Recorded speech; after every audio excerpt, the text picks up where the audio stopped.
Fala, meu amigo, minha amiga, seja muito bem-vindo a mais um editorial do nosso canal. Vamos lá, né? Tem muita coisa pra gente falar com vocês. Estou gravando mais um editorial aqui com vocês, com um mosquito incomodando aqui, mas tá indo, né?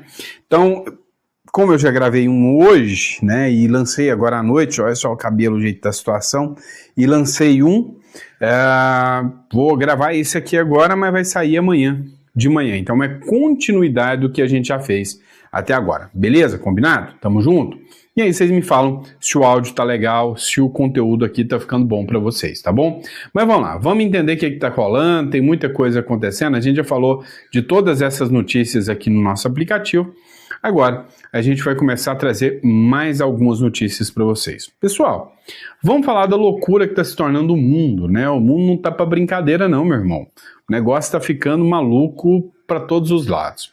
A polícia da Holanda, né, a polícia holandesa, ela teve que usar gás lacrimogêneo, canhões de água contra manifestantes anti-imigração, tá? O que acontece? Está uma onda anti-imigração, principalmente na Europa. Eu venho acompanhando alguns vídeos, principalmente em espanhol, tem um vídeo do Pato Bonato, tá? Um conteúdo muito bom, e há muito tempo ele vem denunciando a questão da imigração ilegal, né, na Europa, e como muçulmanos, africanos, vêm de certa forma se apropriando até da cultura dos europeus, ou seja, minando aos poucos os europeus. O que vem acontecendo na Europa? Os europeus hoje já não têm muitos filhos, né? Os europeus já adaptaram aquela política vamos dizer assim, de tudo livre, liberal, se é que você me entende. E aí essa galera não está tendo filhos mais, essa galera não quer mais ter filhos. E aí o que acontece? Vem grupos muçulmanos, onde as mulheres não trabalham, e aí cada mulher tem 10, 12 filhos. Ou seja, no curto prazo é uma coisa, mas no longo prazo, ou seja, num período de 20 anos, onde a população jovem já está crescendo, você tem aí o nascimento de, sei lá, 1 milhão de europeus, enquanto nascem 10, 12 milhões de muçulmanos, africanos. E aí essa mudança na Europa está gigantesca, e o pessoal muçulmano é um pessoal que segue muito à risca as suas tradições, as suas culturas. E agora está chegando ao ponto de que eles estão querendo exigir, né, que os holandeses, os ingleses, passem a adotar sua cultura, né? Quando os europeus violam a sua cultura, eles vão lá para tirar satisfação ainda, e é literalmente isso que está acontecendo. Vou colocar essa matéria do Infomoney aqui só para que você possa ver o caos que o mundo está virando. Ó, na Holanda não está diferente.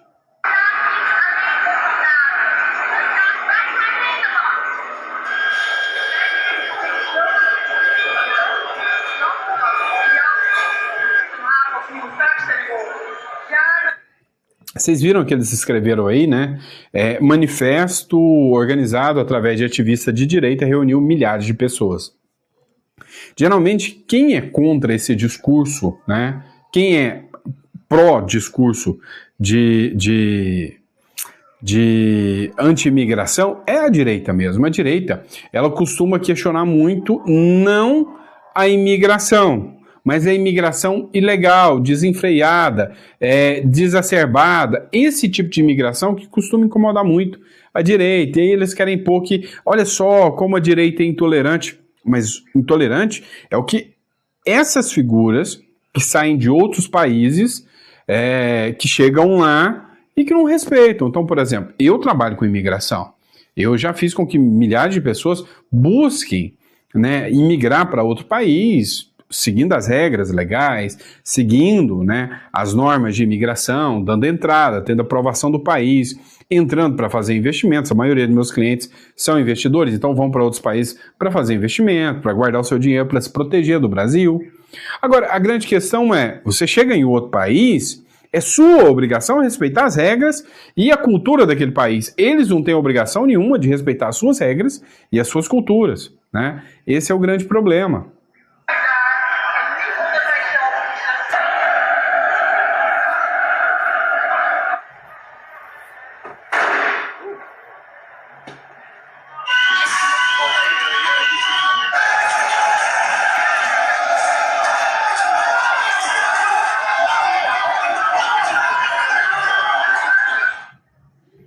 Vocês viram, né, que as janelas da sede do partido de centro-esquerda foi depredado, né? Por quê? Porque é uma política de esquerda, né? A esquerda depende do voto do imigrante. Hoje eu assisti um vídeo impressionante, né? Impressionante. E aí o cara falando o seguinte, olha, peraí, você já parou para pensar que grupos, principalmente os islâmicos, que estão hoje povoando a Europa, eles são totalmente anti-esquerda. Sim, eles são contra o homossexualismo, eles são contra, as práticas da esquerda, o discurso woke, eles são totalmente contra. Eles são fundamentalistas, né, são religiosos ao extremo, a esquerda prega totalmente contra a religião. Então, assim, eles são o oposto do que é o esquerdismo. Mas todos que vão para outro país votam em esquerdistas. Eles são anti-esquerdistas dentro do seu país, mas lá fora eles votam em candidatos de esquerda. Por quê? Porque os candidatos de esquerda dão um ambiente perfeito e a esquerda sabe que vai ter o voto daquela turma, né? Milhares de pessoas participaram de um protesto nesse sábado em Haia, na Holanda, exigindo políticas de imigração mais rígidas e repressão aos requerentes de asilo, pouco mais de um mês antes das eleições nacionais. Os manifestantes, muitos carregando bandeiras holandesas, entraram em confronto violento com a polícia, lançando pedras e garrafas, gás lacrimogêneo e um canhão de água foram usados para dispersar a multidão. Um carro da polícia foi incendiado e uma rodovia bloqueada nas proximidades do local da manifestação. Enfim, a democracia começa a ser aplicada, né? Ou seja, o povo, quando em descontentamento com as políticas do governo, começa a questionar. Isso é democracia. O candidato anti-imigração Geert Wilders, que venceu a eleição anterior na Holanda e tem liderado pesquisas de opinião para a votação de 29 de outubro, foi convidado a falar no protesto, mas não compareceu. Em vez disso, condenou a violência na plataforma X, afirmando que o uso de força contra a polícia é totalmente inaceitável e chamou os envolvidos de, abre aspas, idiotas, né? De idiotas, quem foi fazer quebradeira lá, né? E aí, qual a opinião de vocês sobre isso aí? Deixa no comentário que eu quero saber, tá bom? Ó, vamos lá. Outra publicação agora, ó, foi publicada aqui pelo Gil Diniz, né? Pelo Sóstenes Cavalcante, desculpe. Foi publicada pelo Sóstenes Cavalcante. Agora, jornalista da Globo condena Bolsonaro por mortes na pandemia. Olha só a fala dele, seguindo a linha, né, de raciocínio do que a imprensa tanto gritou, escancarou, né? Porque Bolsonaro, isso e aquilo, Bolsonaro, nossa, a pandemia, o Bolsonaro foi malvadão, beleza. Mas a imprensa, inclusive, teve uma jornalista, não lembro se foi a Raquel Landim, falou, não, o jornalismo em si, ele tapou os olhos para o que acontecia, né, em relação ao consórcio Nordeste, só para deixar a narrativa toda contra o Bolsonaro. Agora, olha, mais um jornalista cumprindo aí, né, a sua agenda esquerdista. Dá uma olhada.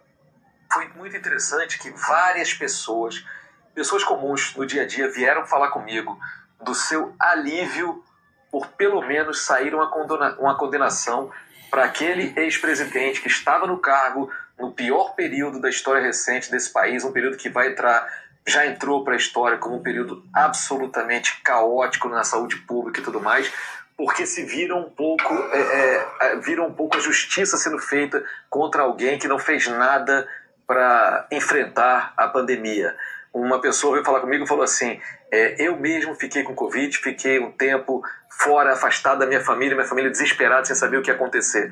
Lá perto de casa, morreu uma família inteira, o pai, a mãe, um filho, uma filha, o cunhado, todo mundo morrendo de Covid e a gente tendo que assistir na televisão ao então presidente fazer pouco caso das vítimas da pandemia. A gente estava lembrando aqui, gente do meio cultural, gente do meio esportivo, gente do jornalismo, que nós perdemos, que o país perdeu por conta, em boa medida, também desse descaso. Então, sim, está faltando essa resposta, de fato, de justiça a quem estava comandando os desígnios daquele país. Não é que o governo pudesse ter evitado a pandemia. mas me parece não haver dúvida na população brasileira que se algumas atitudes tivessem sido tomadas, o enfrentamento teria sido dado de uma forma muito menos dramática do que foi e não teríamos perdido 700 mil brasileiros e brasileiras para a pandemia. Eu concordo, se tivessem sido tomadas outras medidas, eu acho que podia ser o presidente naquela época o Lula, né? Vocês já pararam para pensar, se o Lula fosse o presidente daquela época, que maravilha que seria, e talvez ele tivesse uma condução, né, tão bem feita quanto a condução que nós temos agora da dengue. Vocês esqueceram que no caso da dengue agora, né, foi, sabe, recorde de morte de dengue, mas ninguém comentou isso. Então, assim, foi muita narrativa da esquerda, foi muita narrativa desse pessoal, um discurso bem mequetrefe, né? O jornalismo fez um papel muito, muito sacana, pegou cortes. E assim, eu fui um cara que fui pra UTI, cara. Eu cheguei na UTI, eu fui atendido pelo SUS, tá? Não tinha vaga em hospital particular. Eu fui atendido pelo SUS, em Serrana, no estado de São Paulo. Por isso eu falo que eu amo tanto o estado de São Paulo, que foi o lugar que eu nasci de novo, né?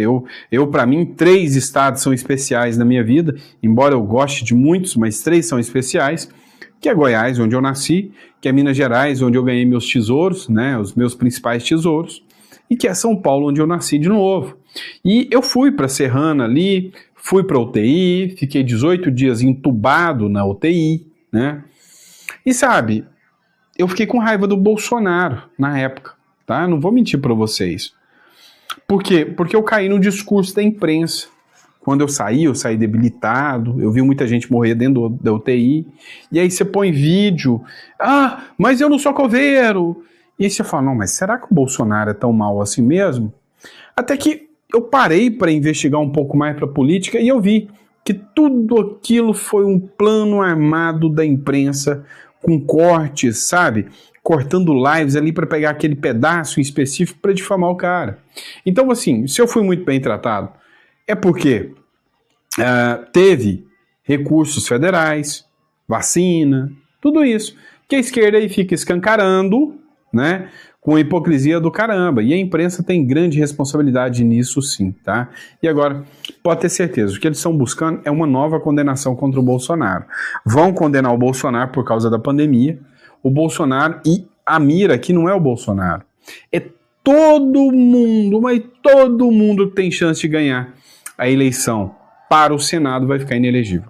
É Geyer, é Nicolas... Não agora o Nicolas para o Senado por causa da idade, mas o Nicolas vai ficar inelegível. Todo mundo que participou de motociata, todo mundo que não usou máscara, todo mundo que estava do lado do presidente, agora vai começar um novo processão tão mequetrefe quanto esse processo aí do golpe Tabajara. Pode ter certeza, tá? Urgente, Estônia acaba de invocar o artigo 4º da OTAN após violação do espaço aéreo por 3 caças MiGs da Rússia. A Estônia acaba de invocar o artigo 4º da OTAN, após violações do espaço aéreo estoniano, por ao menos 3 caças MiG-31 da Força Aérea Russa. Mais uma vez, é a 4ª vez este ano que a Rússia viola o espaço aéreo de algum membro da OTAN. A Rússia está querendo que a OTAN parta para cima da Rússia para ela ter uma justificativa para colocar mais países europeus no meio dessa guerra. Trata-se de um artigo que deve abrir consultas entre autoridades membros da aliança sobre questões de insegurança de um Estado-membro. Não necessariamente invocará o artigo 5º dessa defesa mútua, né? O artigo 5º é buscar guerra mesmo, né?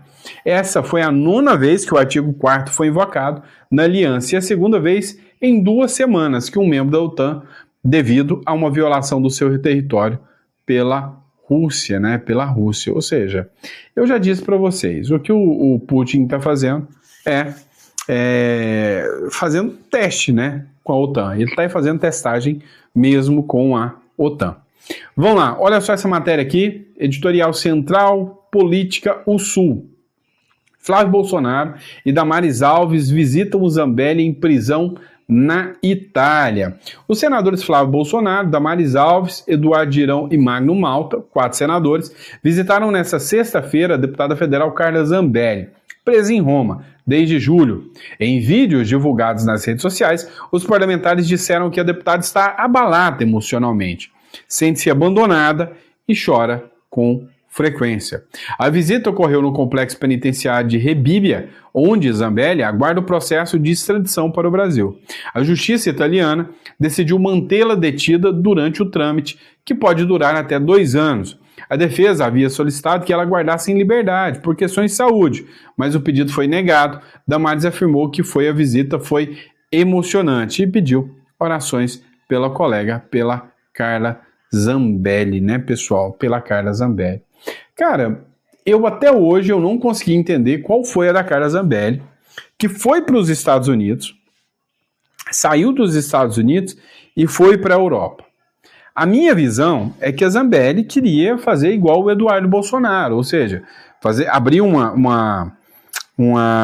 vamos dizer assim, um novo canal de denúncias contra o ministro Alexandre de Moraes. Mas nessa aí ela se lascou, porque tá presa, né?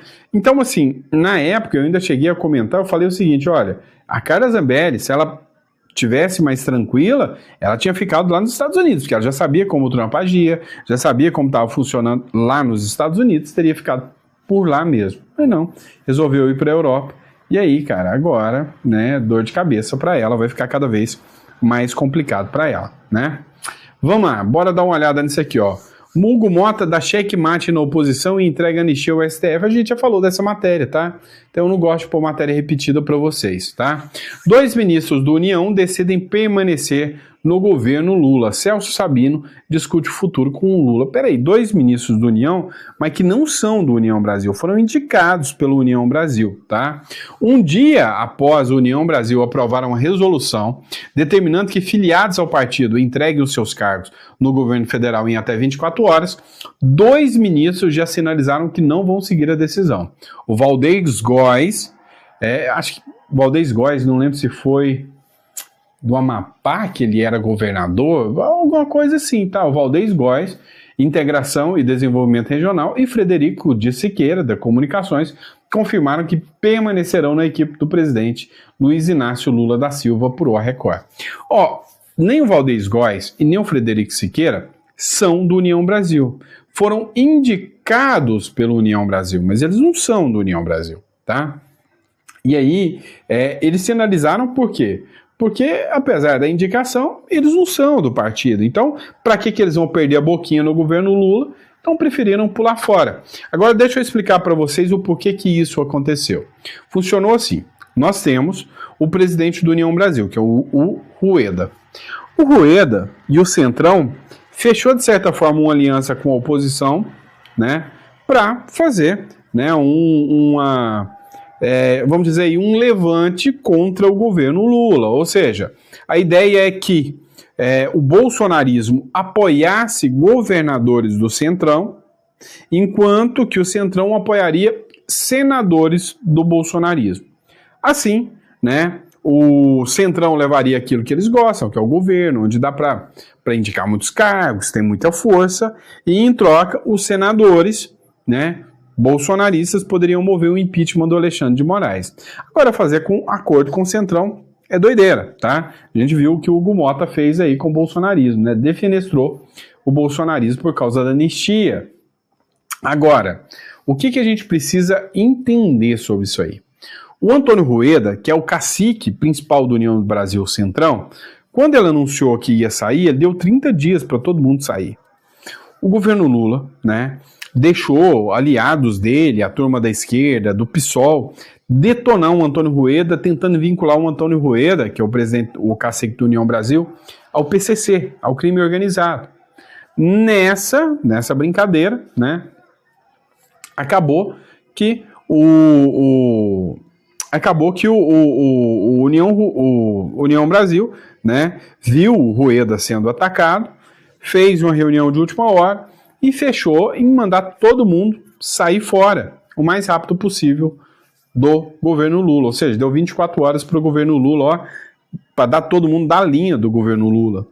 E aí, né, por causa dessa denúncia que foi feita contra o Rueda, que eles argumentam tem dedo do governo Lula, que foi, né, o ocorrido aí, né, por causa disso que teve esse afastamento. Vamos lá, vamos falar do Luciano Hang, né? Luciano Hang enviou R$5.000 via Pix para Zambelli e aporta à Polícia Federal. Por causa da investigação da Covid, pessoal, o Flávio Dino começou a investigação agora e mirou várias pessoas, inclusive o Luciano Hang, e teve a quebra do sigilo bancário do Luciano Hang. E aí descobriram que ele tinha doado, né, R$5.000 para Carla Zambelli. Inclusive foi a maior doação que a Carla Zambelli recebeu. O empresário Luciano Hang, proprietário da Havan, realizou uma das maiores doações via Pix recebido pela deputada federal Carla Zambelli.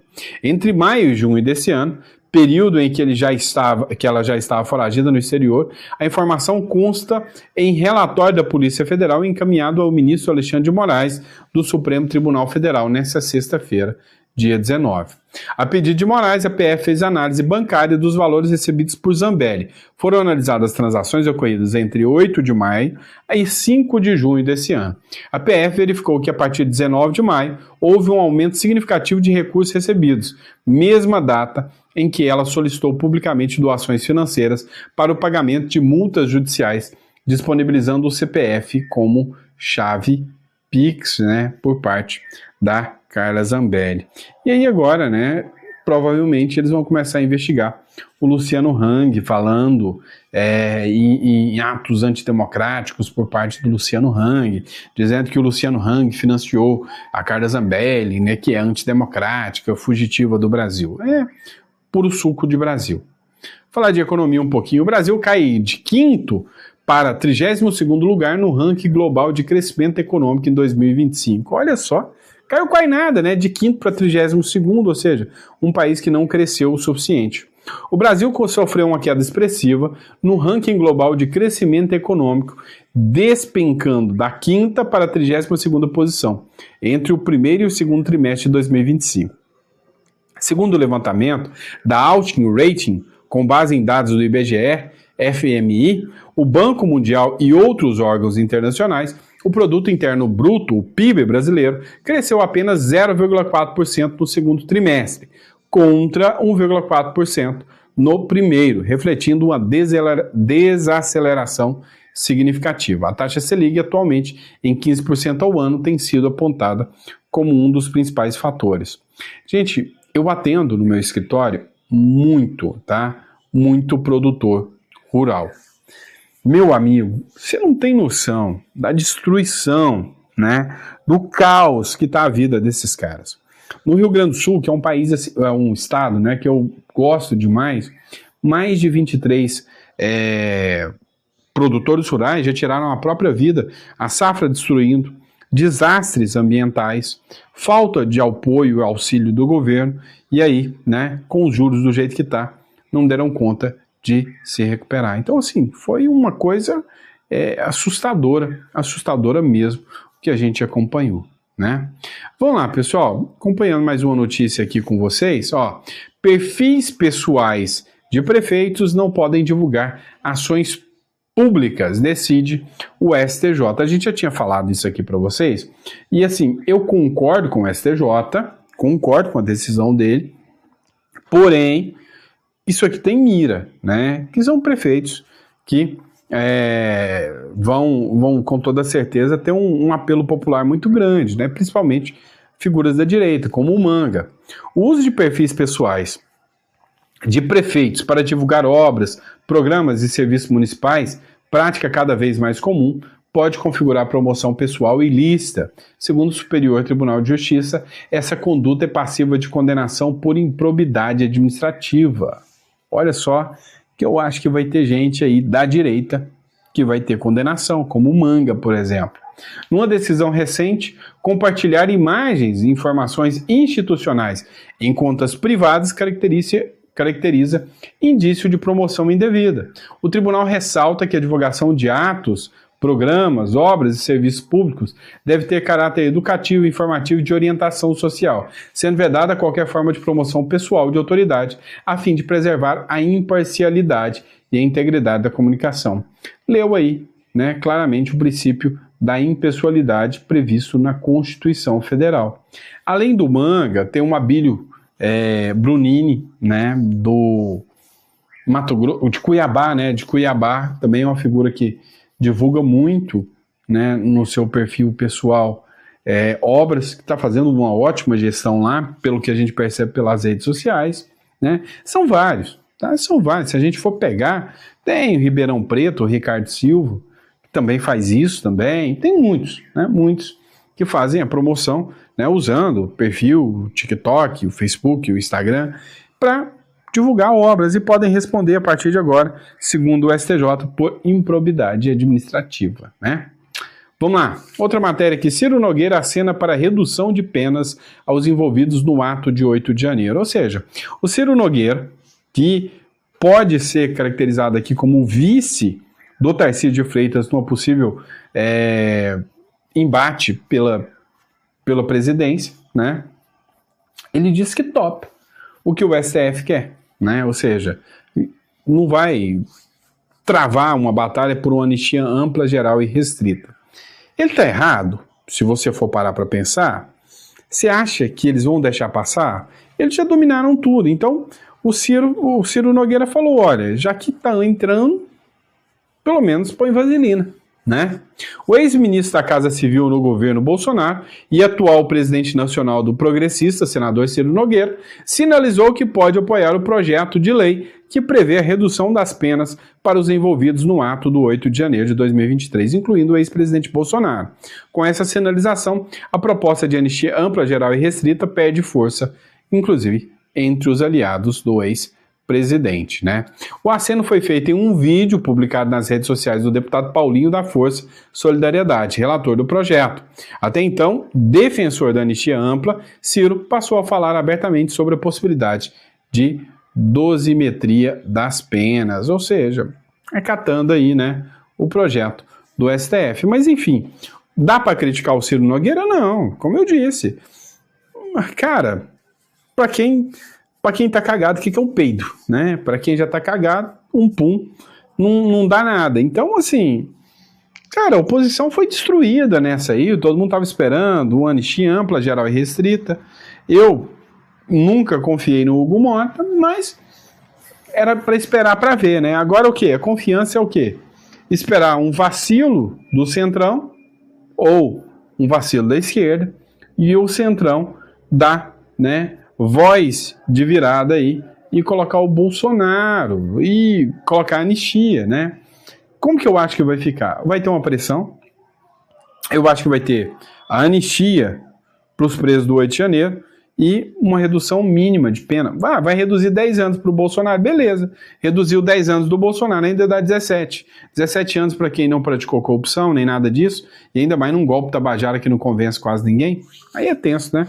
Vamos lá. Zé Trovão suspenso. Olha só, bem num período de votação da anistia, bem num período no CPI do INSS, o Zé Trovão fora da linha, né? Ou seja, ele e mais um monte de deputados que são barulhentos da oposição estão fora da linha. Abre aspas, 30 dias não são nada, diz Zé Trovão, sobre ter mandato suspenso. Olha só, no começo do mês passado, o Hugo Mota estava travando a anistia, não queria votar a anistia. Veio uma turma, inclusive o Sócrates Cavalcante, Marcel Van Hatten, Polon, que foi quem sofreu a pena mais dura, vieram e falaram, não, nós vamos travar tudo, nós vamos parar tudo, enquanto a anistia não for votada, não vai ter sessão. Voa lá. Vieram, teve uma briga pesada ali em cima disso e mandaram para a Comissão de Ética. A Comissão de Ética, né, a corregedoria da Câmara, na verdade, entendeu que eles deveriam ser punidos. Veio a decisão do Hugo Mota, suspendendo Marcel Van Hatten, Zé Trovão, Sóstenes Cavalcante, dando 4 meses para o Polon, 30 dias para o Zé Trovão. Polon foi quem pegou mais, né, o Marcos Polon, que é do Mato Grosso do Sul, não me engano, e aí acabou sendo suspenso, ou seja, gente combativa, né, da direita, todo mundo suspenso, sem poder atuar dentro do Congresso Nacional. O Zé Trovão aqui, né, amenizou, né, assim, minimizou o tamanho do problema e falou, não, gente, isso não é nada, não. 30 dias não é nada, mas enfim. Acabo de ser informado que meu mandato por defender o povo, por ter feito aquela barreira humana na Câmara dos Deputados em favor da anistia, foi suspenso. do povo que estava preso e encarcerado foi suspenso por 30 dias. Não me importa, faria 1000 vezes se fosse preciso, disse o parlamentar em uma publicação nas redes sociais. É isso aí, né? Não tem que se intimidar, não. Concorda em número, gênero e grau aí com o Zé Trovão, tá certo? E é isso, pessoal. Espero que vocês tenham gostado do nosso editorial.